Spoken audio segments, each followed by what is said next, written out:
Everyone, welcome to another episode of Words, Images, and Worlds. On this episode, I'm delighted to be talking with author Christina Graves. Christina, thank you for joining. Thank you for having me. My pleasure. My pleasure. You are the author of Still Dark Places, What We Do in Secret, and we're talking about your craft, your origins on this episode. So, by means of a first question, what got you tapped into the world of writing? I feel like no specific incident got me into writing. I've kind of just always done it. Even before I knew that writing was a career, I would spend like Saturdays at the library just reading stories. And then when I got old enough, I would do these things called I called them storyboards, but really I was plotting. But my 5, 6, 7-year-old mind, I was just like, okay, let's make a story about a lion that falls in love with a lamb and the conflict that ensues with that. I'm sure there was a lot of conflict in my head for like a Romeo and Juliet situation, but yeah, that was before I even knew that being an author was a career. It wasn't until I was, I think, in middle school when I started paying attention to the names on the books that I liked and started picking up more of those books and realized, okay, so this is the common denominator. Okay, because I in my house where I grew up, books just were not something that was discussed. It was definitely not a literary household, so I had to sort of come into it on my own, I guess. And then I think in with the ebook boom of 2012, the whole like explosion of that and the common person suddenly being very able to put their work out there. I was like, I have books. I write those for fun. I can do this. Still took me 10 years to finish the first one, but whatever. Better late than never.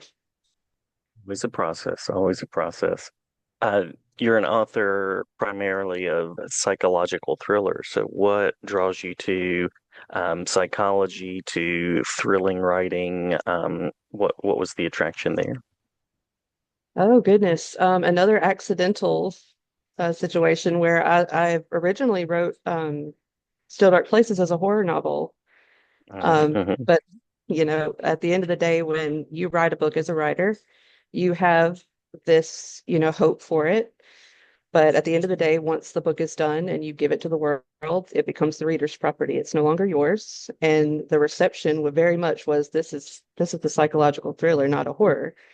So in listening to my readership, I started looking at the other stories that I had in mind, and I was like, maybe that's my genre. Maybe my entire life has been a lie. And I like horror elements and I always will. And I hope one day I'll be able to write a novel that can be received as a horror book. But at the end of the day, I don't really go in. I should do this. I'm gonna talk to the audience here. You should always know your genre. But at the end of the day, I did not know my genre. I wrote a book. I wrote it honestly. I felt like I was honest with the characters in the story, and the genre came after with the reception by the readers. And I have just sort of tried to curate what I write after that to that. But at the end of the day, you should always just be honest with the story and whatever genre it is whatever genre it becomes. I don't go out of my way to try to make it a psychological thriller, if that makes sense. Mhm. What does horror and psychological thriller, what does the genre that you're working in allow you to do? There's certainly a lot more imagination, I think, at least from my experience with the horror genre. And so I've always just wanted that world and I've wanted to sort of be part of that world. But a lot of my story ideas are very people-centric and very character-driven, which is more of an aspect of psychological thrillers. But to me, people are the most beautiful and frightening things that exist. So I guess I just sort of like I said, I fell into this genre accidentally. I do love it and I do read it and I do watch a lot of content. I never saw myself as a psychological thriller writer, but I guess that's what I became. But it allows me to Yeah, explore people.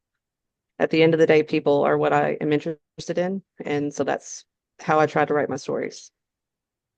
nice. Thinking back to your writing process early on and thinking back to when you were little, how has that process changed? What rituals do you find to be helpful for tapping into the story? You're talking about like writing process. Hmm.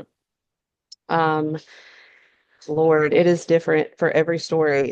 I wrote about this on my Facebook recently because I'm writing two books at the same time.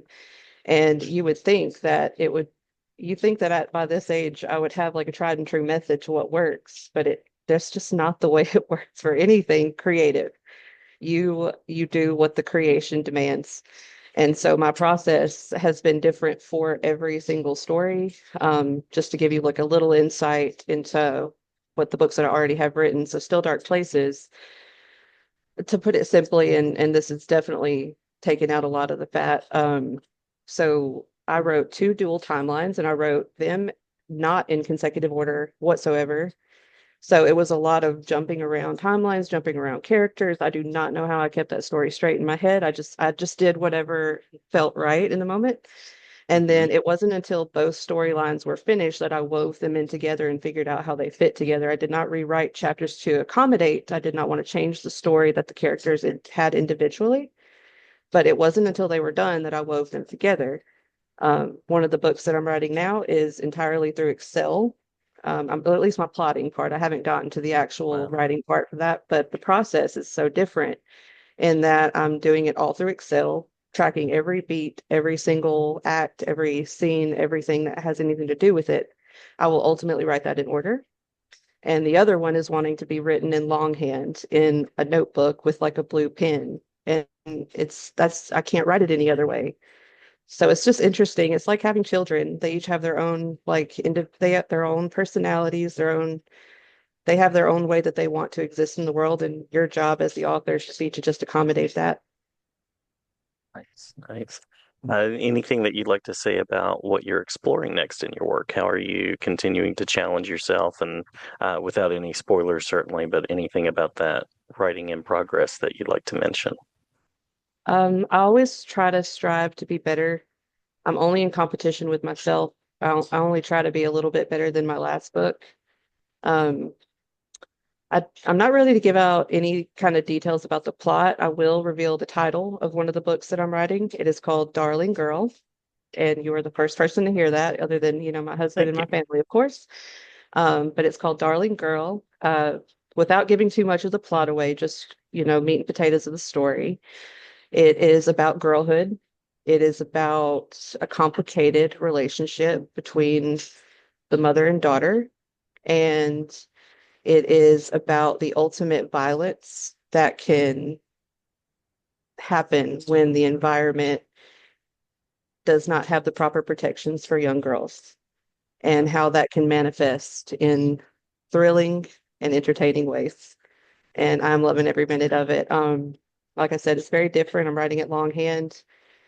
But as far as themes go, I really wanted to write about the violence and the just complicated environment that young girls have to go through to become what they ultimately become, and how fast it can be derailed.